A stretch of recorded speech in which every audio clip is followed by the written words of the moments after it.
The light of day felt like a reprieve, though none in the village could shake the night's horrors from their bones. As the villagers set about repairing the barricades, an unsettling atmosphere settled over the moor. It wasn't just the sight of the claw marks etched deeply into the earth or the silver bullet casings littered like grim confetti. It was the sound, or rather, the lack thereof. The usual symphony of the moors, the calls of birds and the rustle of wildlife had been replaced by an oppressive silence.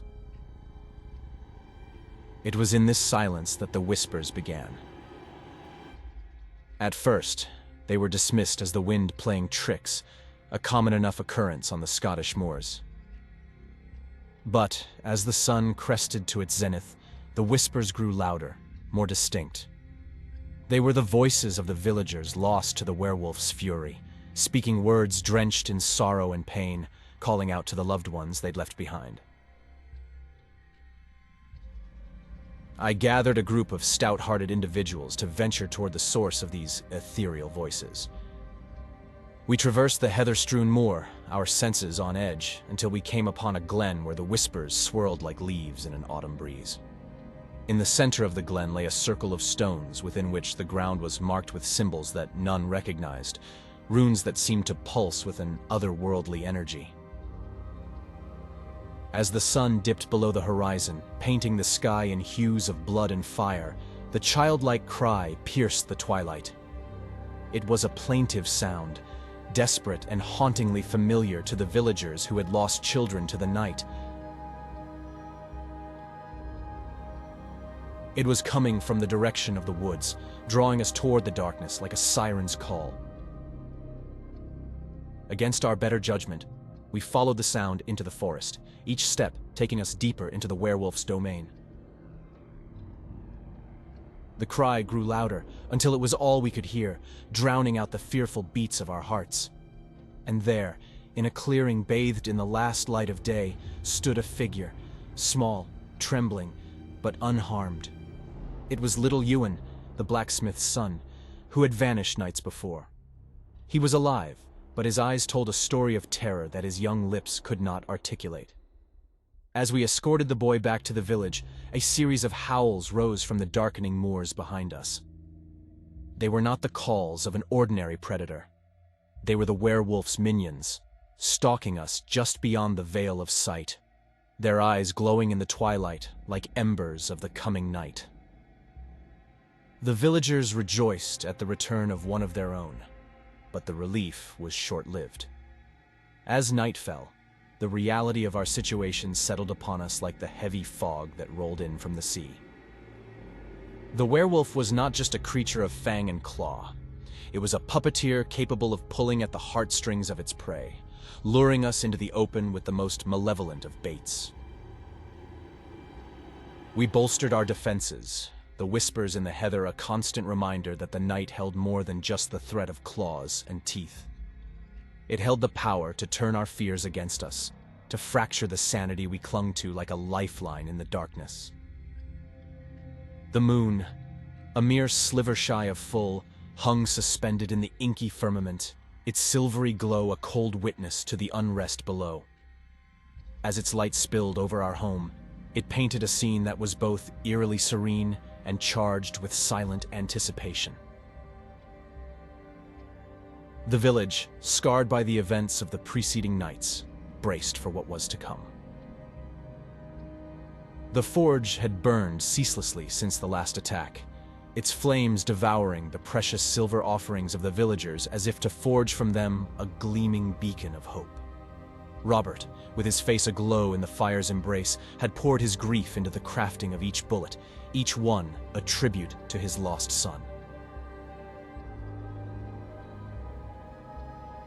In the chapel, the murmuring of prayers rose like a soft lament, the villagers seeking solace from the divine as the tangible defenses were shored up outside.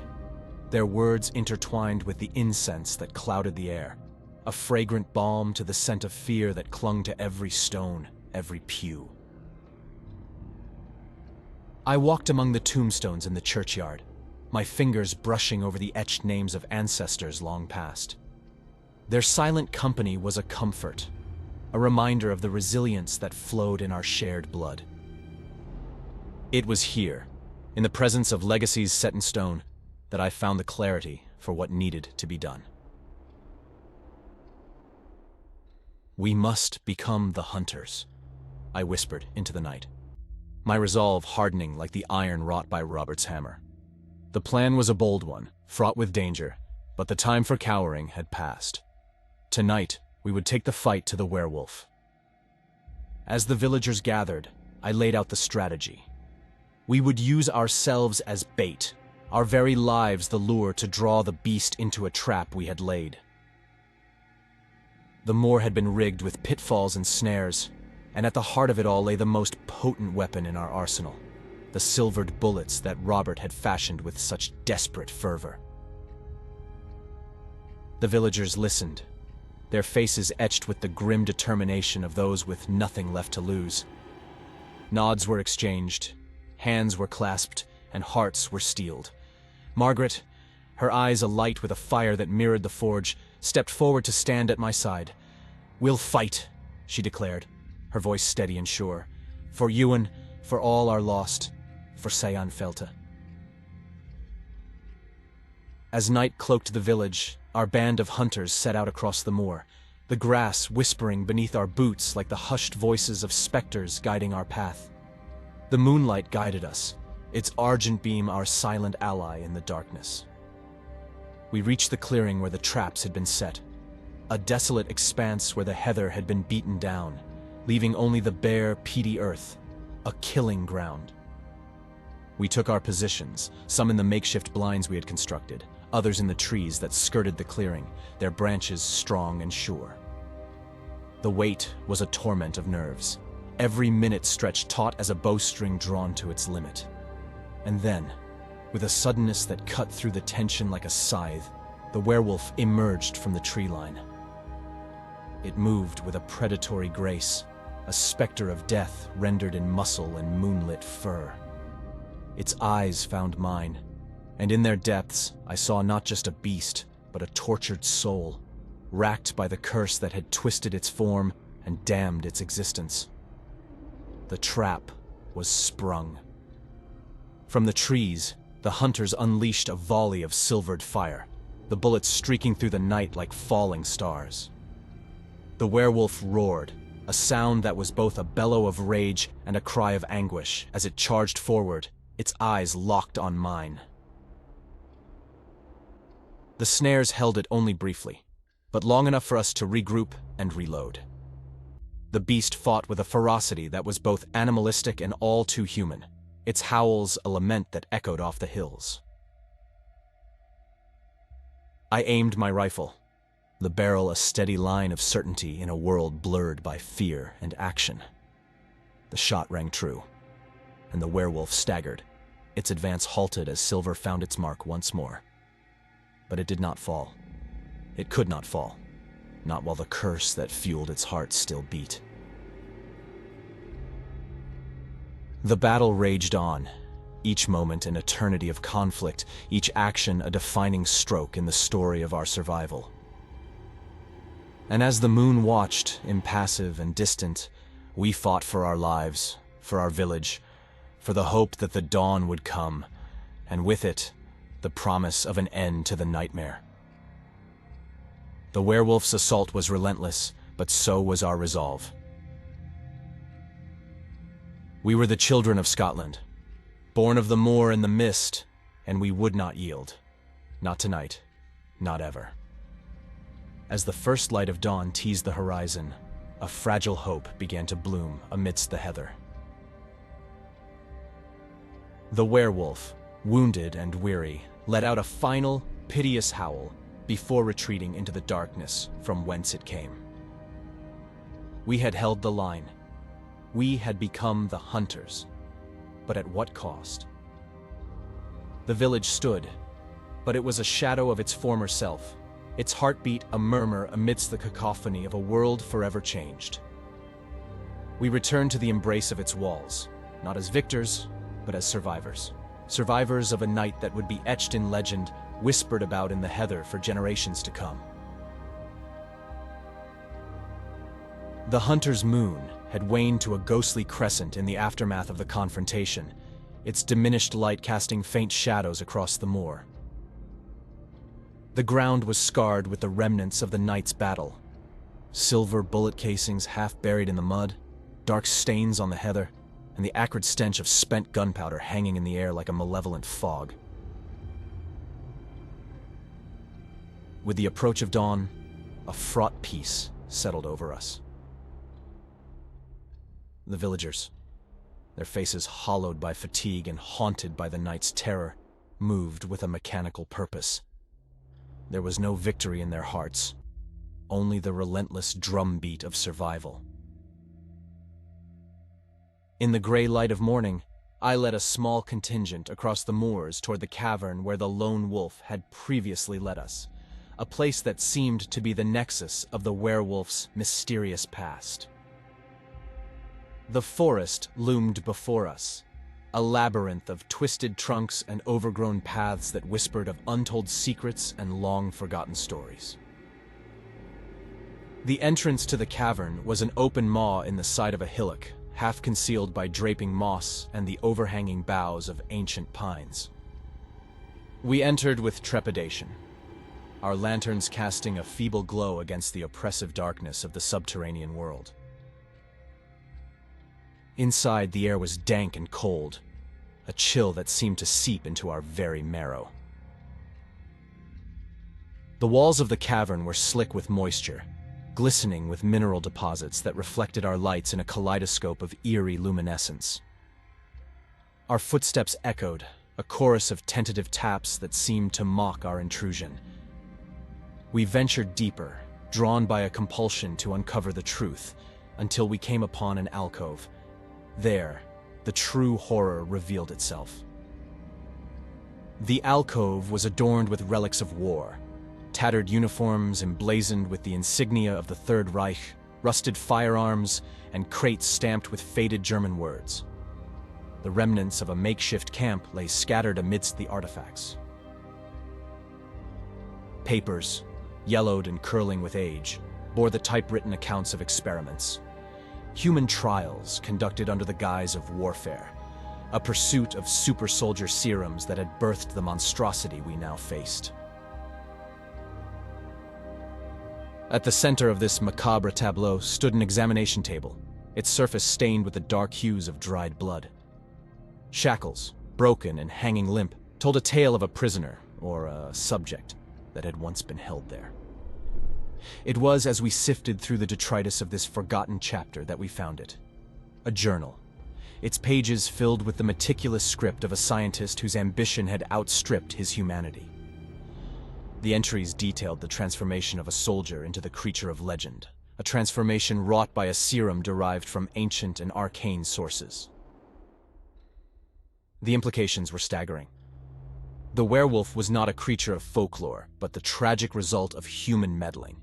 A soldier, once a man of honor, now a prisoner of his own twisted form, wandering the moors in eternal torment. As we emerged from the cavern, the journal clutched tightly in my grasp, the weight of our discovery bore down upon us. We had sought a monster and found a victim of war's unbridled cruelty.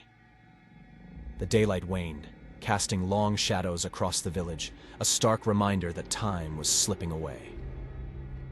Tonight, the werewolf would return, and with it, the specter of the past's grievous sins. We had unearthed the truth, but at what cost? And could this knowledge be the key to ending the cycle of bloodshed? As the villagers fortified the barricades and sharpened their weapons, I pored over the journal, searching for an answer, a cure, a redemption, anything to free us from the curse that had befallen the village. The sun dipped below the horizon, and with the encroaching night, a palpable dread settled over us. The werewolf's howls would soon fill the air, and we would be called once again to defend our homes, our lives, and our sanity against the darkness that encroached with each beat of our hearts. The morning mists lingered like specters over the moor as we convened within the stone walls of the village hall, a place of council turned command center. The air was thick with the musk of damp wool and the undercurrent of anxiety that had become our constant companion. The journal's revelations had cast a long shadow over the gathering, the weight of history pressing down upon our already burdened shoulders. The villagers' eyes turned to me as I entered, their gazes fraught with a mixture of hope and desperation. They sought leadership, a plan, a path through the encroaching darkness that threatened to consume us all. I stepped to the table, the journal laid bare before us, its pages a litany of mankind's folly and a beacon of potential salvation. "The serum," I began, my voice steady despite the tumultuous thoughts that stormed within, "was meant to create warriors beyond the ken of mortal men. Instead, it birthed a creature torn from the realm of myth and nightmare." A murmur rippled through the room. Some faces were etched with skepticism, others with dawning comprehension. The werewolf was no longer an ephemeral terror. It was the flesh and blood result of human arrogance, a soldier who had been one of us, a brother in arms, a son of Scotland, twisted into the very embodiment of horror. The journal detailed not only the serum's creation, but its intended antidote, a silver compound that, when introduced into the bloodstream, would reverse the monstrous transformation. It was a sliver of hope, but like the edge of a blade, it was fraught with danger. "Our plan," I continued, my fingers tracing the crude map of the village and outlying moors, "is to forge a trap for the beast using the one substance it cannot abide, silver. But not as bullets, not as weapons. We will use it as bait." The hall erupted into a cacophony of voices, questions, and protests. Margaret stood, her presence commanding silence. "We've all lost much to this curse," she said, her eyes burning with a fierce light. "I say we do whatever it takes to end this nightmare." I nodded in agreement, bolstered by her resolve. "We will need every bit of silver left in the village. Jewelry, heirlooms, anything and everything. We will meld it into a beacon, an offering to draw the beast out." The villagers dispersed, each with a task, a purpose fueled by the need to act, to reclaim some semblance of control over their fates. Throughout the day, silver poured in, a trickle that became a stream, as rings, necklaces, and candlesticks were relinquished to the forge's hungry flames. As the sun began its descent, casting the skies in a tapestry of crimson and gold, the silvered beacon was complete. It stood in the village square, a monolith to our desperation and resolve, a beacon that would either signal our salvation or our doom. The night approached, and with it, the oppressive cloak of silence that preceded the werewolf's arrival. We took our positions, the beacon at our center, the villagers encircling it, weapons at the ready, hearts thrumming with an anxious rhythm. Then, as the first stars pierced the veil of dusk, a figure emerged from the moor's edge. The werewolf, its form silhouetted against the twilight, approached with a cautious, predatory grace. Its eyes, reflecting the silvered light, were filled with an intelligence that spoke of the man it once was, of the soldier who had unwittingly sacrificed his humanity in service to a darker cause.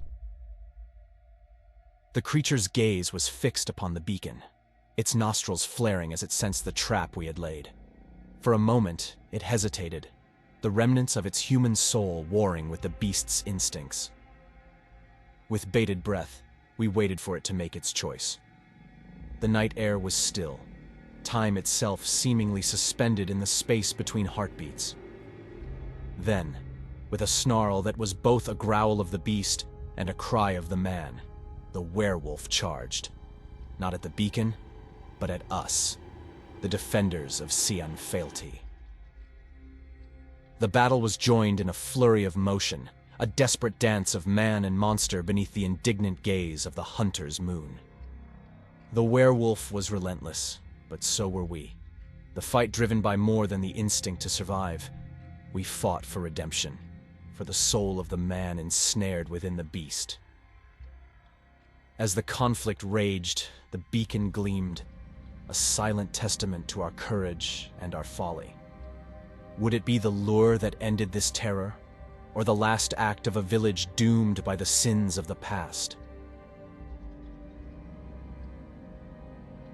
The moon climbed higher, casting its judgment upon us, and the night air was filled with the sounds of a battle that would determine the fate of our home. Would the morning bring peace, or would it bear witness to our destruction? Only the dawn would tell. The clash of silver against the beast had resounded through the night, and now, as dawn broke with a weary sigh, it brought with it a profound stillness. The werewolf had vanished like smoke on the wind, leaving us to the eerie quiet and the smoldering remains of our silvered beacon, now tarnished and twisted by the conflict. Weary to the bone, the villagers emerged from their homes and shelters, their eyes hollow from yet another night of terror.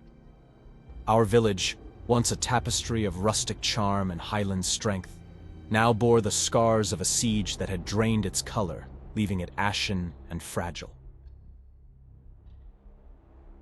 In the dim light of morning, I pored over the journal we had found in the cavern, its pages spread out across an ancient table within the church's sacristy. The words blurred before my eyes, not from the candle's flickering light, but from the doubts that clouded my mind. The antidote, a concoction laced with silver, had the power to end this nightmare, but at what cost? A grim resolve settled upon me as I read and reread the passages, searching for some overlooked detail that might offer us a clearer path forward.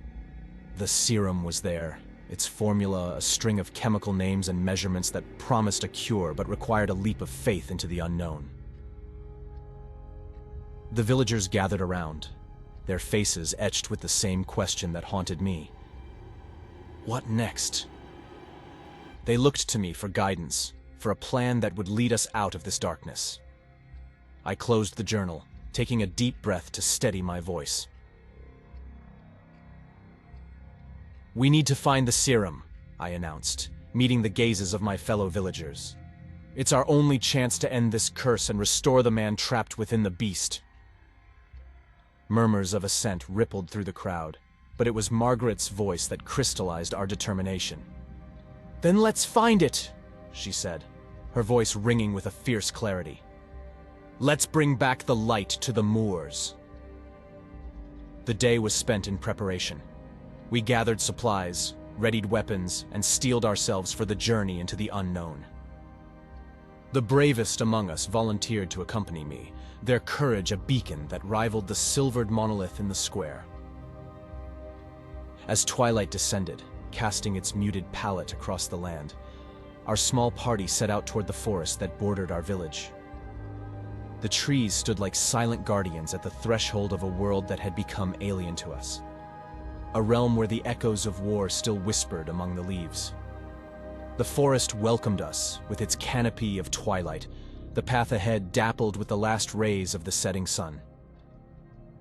We moved with purpose, guided by the journal's cryptic clues and the urgency that pulsed in our veins. Our journey took us deeper into the heart of the wilderness, where the scars of forgotten battles lay hidden beneath the foliage. The remnants of old encampments, the skeletons of equipment long since abandoned, spoke of a time when the world was aflame with a different kind of horror. It was within the remnants of one such camp that we found it. A vial containing a liquid that shimmered like moonlight on water, its presence almost otherworldly amidst the detritus of the past. The serum, the possible cure to our plight, lay within my grasp, its glass surface cool and smooth against my skin. As night reclaimed the sky, we retraced our steps, the vial secured within a leather pouch at my side. Each shadow seemed to watch us, each rustle in the underbrush a reminder of the tenuous thread by which we held onto hope. We returned under the cloak of darkness, the village a tableau of flickering candlelight and whispered prayers.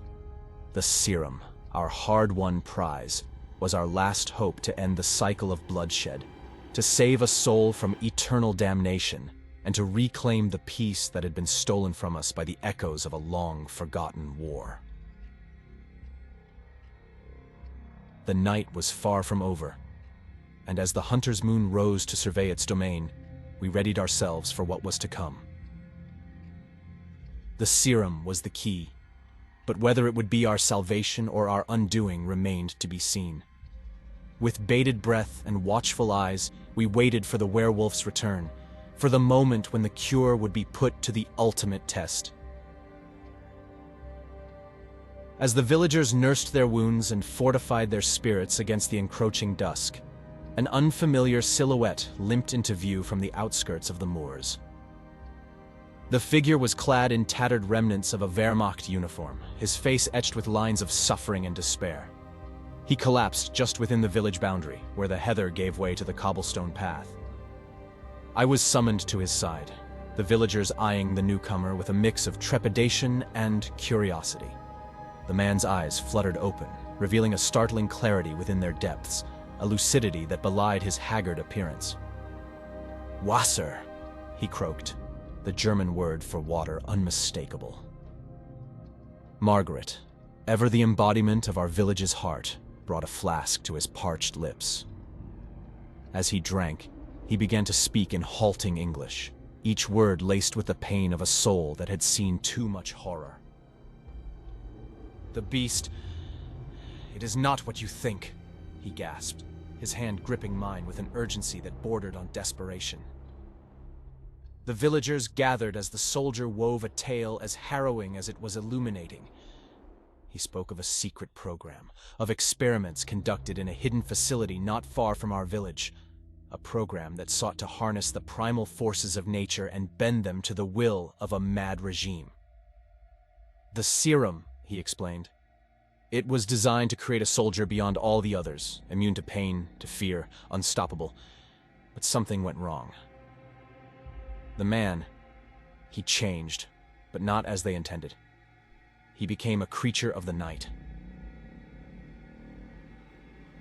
His story was one of escape and survival, of a man who had fled the facility as it descended into chaos, only to find himself hunted by the very abomination they had created. He spoke of a serum that could suppress the transformation, a formula developed in parallel to the one that had caused the affliction. "We must find it," he implored. "It is the only way to stop the creature, to reverse what has been done." The soldier's words stirred a tumult within me. The journal had spoken of such a serum, and now we had confirmation of its existence. It was a thin thread of hope, but one we were desperate to cling to. With the soldier's guidance, we planned a foray into the heart of the forest, to the remnants of the facility where the nightmare had begun. The villagers, armed with newfound purpose, set about preparing for the journey. We were a motley crew, united by a single goal: to find the serum that could end our torment. The expedition set out under a veil of stars, their cold light offering scant comfort as we traversed the moor. The soldier, despite his weakened state, insisted on leading the way, his knowledge of the facility our guiding beacon. The return was a somber march, the weight of loss heavy upon them. The village welcomed them with open arms and grieving hearts, their eyes reflecting the firelight and the shadow of the toll taken. As they prepared the serum, a debate arose: how to use it, whom to trust, and whether it would bring an end to the horror or simply unleash a new terror upon them. The villagers' eyes turned to me, seeking a leadership that felt as heavy as the serum's vials in my hands. I looked upon them, my people, wearied by war and haunted by the beast, and made the decision. "We will use the serum," I declared, my voice firm with newfound resolve. "We owe it to the fallen, to ourselves, and to the man who still may dwell within the monster that hunts us. Tonight, we face our fear.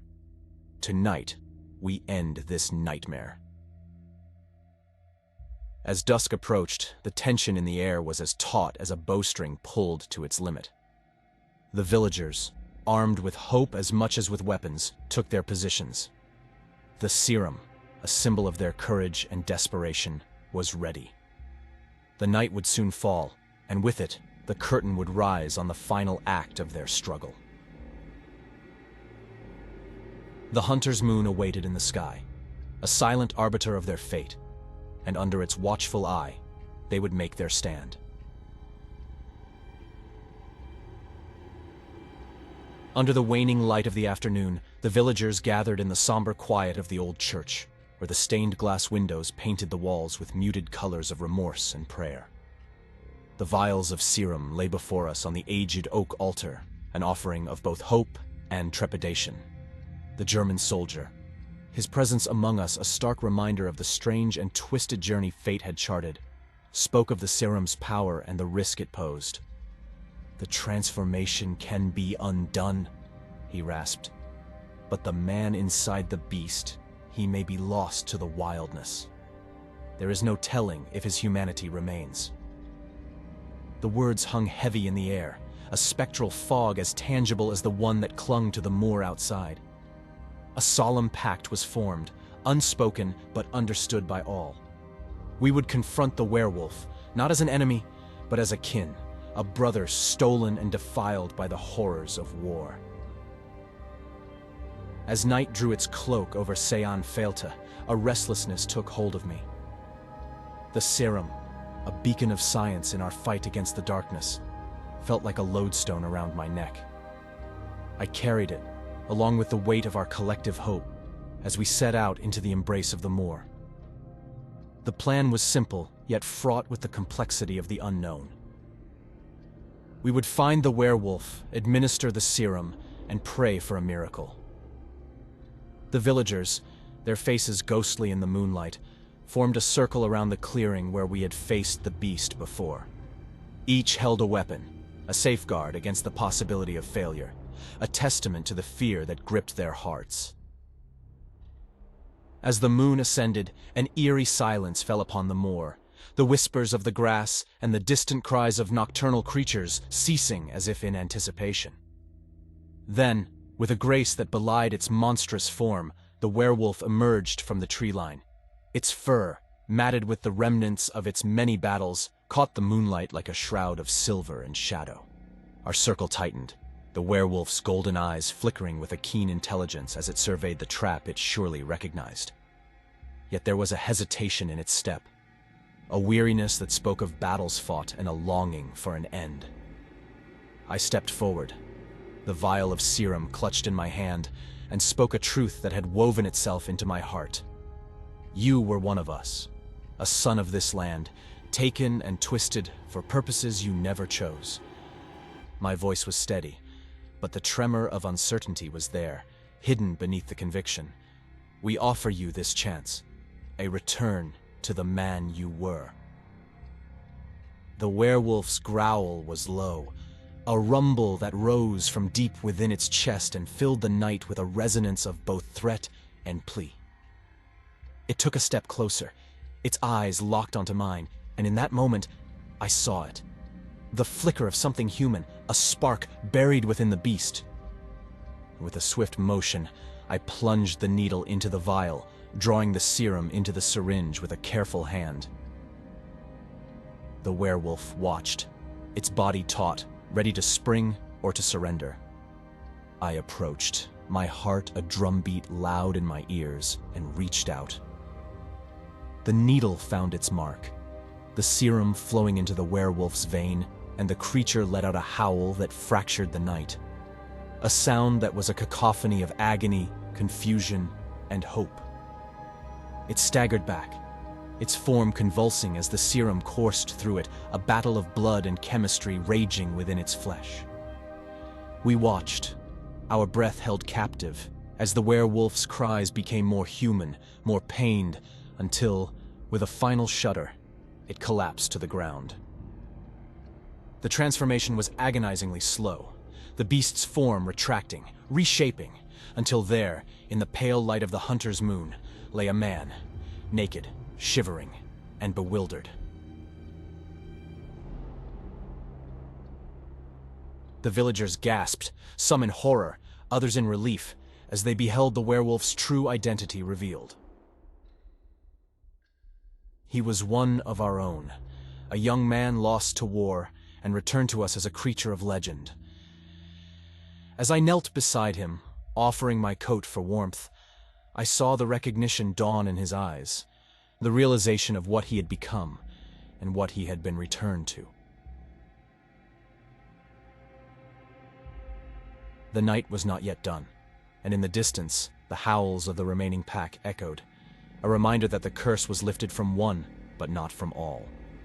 Yet, for a brief moment, there was a respite, a fragile peace, as we gathered our lost villager in our arms and carried him home. The village woke to a world transformed. The return of their lost son, once the beast of legend that had terrorized their nights, brought a cautious jubilation. Yet as they celebrated one man's salvation, the night's echoing howls served as a grim reminder. The werewolf's pack still roamed the moors, and the threat they posed was all too real. Throughout the day, the villagers fortified their homes and hearts against the coming night. The young man, now frail and human, rested in the care of the village healer, his mind grappling with fragments of memories that danced like shadows at the edge of his consciousness. I visited him in the quiet of the infirmary, where the air was heavy with herbs and hope. He looked up as I approached, his eyes brimming with questions and a fear that had nothing to do with fangs or fur. "What happened to me?" he asked, his voice a whisper of vulnerability. I sat beside him, taking his hand, a hand that had known both the warmth of human touch and the cold brutality of the beast. "You were a victim of war, a soldier subjected to experiments that changed you," I explained gently. "But we've brought you back. You're home now." He nodded, the weight of his ordeal evident in the sag of his shoulders. "And the others?" he asked, a dawning horror creeping into his gaze as he considered the pack that still hunted under the moon's glow. "We will find a way to help them too," I promised, though the certainty I projected was more for his benefit than a reflection of my conviction. The serum had worked once, but we had scant supply and no guarantee of its efficacy on the rest of the pack. As night approached, the villagers gathered in the town square. The German soldier stood with us, no longer an outsider, but a comrade in arms. "The pack will come for him," he said, nodding towards the infirmary. "They sense he is no longer one of them, and they will seek to reclaim or destroy." The finality of his statement hung in the air like a death knell. We could not allow the pack to undo what we had fought so hard to achieve. Our preparations turned to defense, to protection, with the grim understanding that we faced a battle on two fronts, against the pack and the darkness within ourselves. As the first stars appeared, like pinpricks in the fabric of the night, a plan was hatched. A small group, myself included, would venture into the moor, leading the pack away from the village with the scent of the serum as bait. The rest would stay behind, safeguarding the young man and the village with every ounce of their strength. We left under the cloak of twilight, the vials of serum secure in my pouch. The moor was silent, the usual cacophony of wildlife stilled by the presence of predators. The German soldier led the way, his rifle slung over his shoulder, his steps determined. We had not long to wait. The pack came as shadows against the night, their forms lithe and menacing as they moved through the heather. Their eyes, reflecting the scant light, were fixed upon us with a malevolent intent. The skirmish was swift and fierce. We used our knowledge of the land to our advantage, navigating the treacherous terrain to keep the pack at bay. The serum, when thrown, was like a spark to flame, drawing the creature's attention and igniting a frenzy among them. Back in the village, the sound of distant gunfire pierced the stillness, and the villagers held their collective breath. The young man, now awake and aware, stood at the window of the infirmary, his gaze cast towards the moor where his fate had once been sealed. The night wore on, a tapestry of tension and terror. And as the first light of dawn crept across the sky, we returned, weary but alive. The pack had been driven off, scattered into the wilds, but at a cost that was yet to be fully tallied. The villagers greeted us with a mix of relief and dread, the morning light a bittersweet reminder that our struggle was far from over. We had won a battle, but the war against the darkness, against the legacy of the moon over the moors, raged on. The golden fingers of dawn brought scant solace to the village. Our night's endeavor, a harrowing gambit on the moor, had dispersed the pack but offered no permanent solution. The villagers, though grateful for the respite, bore the visage of those who had glimpsed the abyss and found it gazing hungrily back. The young man, once the unwilling avatar of the werewolf's curse, stood at the threshold of the infirmary, his silhouette framed by the rising sun. His countenance was a war-torn landscape, ravaged by the battle between man and beast, yet underscored by an emerging strength, the resilience of the human spirit rekindling within. I approached him, the words of comfort I had rehearsed dissolving into the morning mist. He turned to me, a question in his eyes that needed no articulation. It was the same question that echoed in every heart. What now? "We will heal," I assured him, though the tremor in my voice belied my uncertainty. "Not just in body, but in soul. We will find a way to help the others, to bring them back as we brought you." The day aged, and with it grew a palpable sense of foreboding. The villagers went about their routines, but the rhythm of life was altered, a syncopation driven by the pulse of an unseen drummer, resonating with the beats of anticipation and dread. In the waning afternoon, I found myself drawn to the churchyard, to the graves of ancestors who had weathered storms of their own making. Their stones stood resolute, a testament to endurance. It was there, in the whispered council of the dead, that a revelation took hold. A plan, bold and fraught with peril. "We must confront the pack," I announced to the assembled villagers at dusk. "We must offer them the serum, extend the hope of redemption. They are our kin, claimed by darkness, but not beyond the reach of mercy." The villagers, their faces lantern-lit and somber, nodded their assent. The German soldier stepped forward, his eyes alight with the flame of a nascent purpose. "I will go with you," he declared. "The beast, the man, he was my responsibility. I must help right the wrongs of the past." As the sun relinquished its hold on the sky, a small party of us ventured forth, carrying the last vials of the serum into the heart of the moor. The landscape unfurled before us, a tapestry of shadow and silver, the moonglade, the path of moonlight on water, a guiding beacon through the heath. We reached the clearing, a natural amphitheater framed by sentinel stones, where the moonlight pooled like quicksilver. It was here we would make our stand. Here, where the divide between man and myth would be bridged or irrevocably severed. The pack came with the rise of the moon, their forms spectral in the lunar glow. We stood in the center of the moonglade, the serum clasped in our hands, our presence an open challenge and an offered salvation. They circled, a carousel of fur and fang, their primal minds warring with the remnants of their humanity. I stepped forward, my heart a drumbeat loud in the silence, and raised a vial aloft.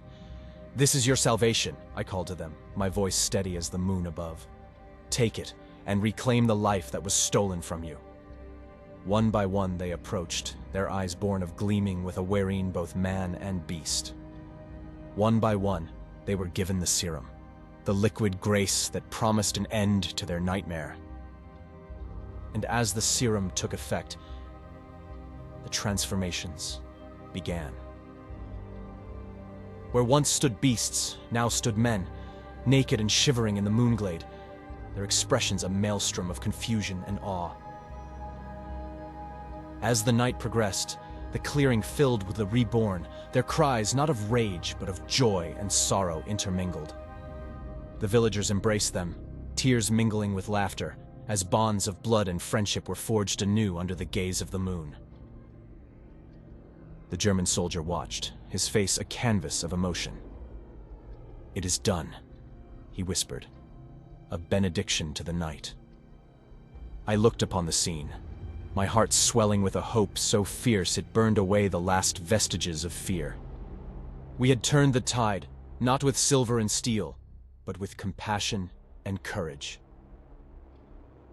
As the first light of dawn approached, a song rose among the stones of the moonglade, a song of redemption and return. The village, once besieged by darkness, now basked in the glow of a new beginning.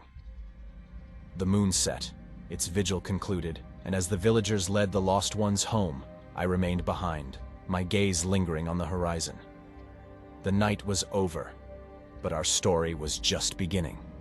For in the end, it was not the curse that defined us, but the strength of our bonds, the unyielding spirit of Ceann Fàilte.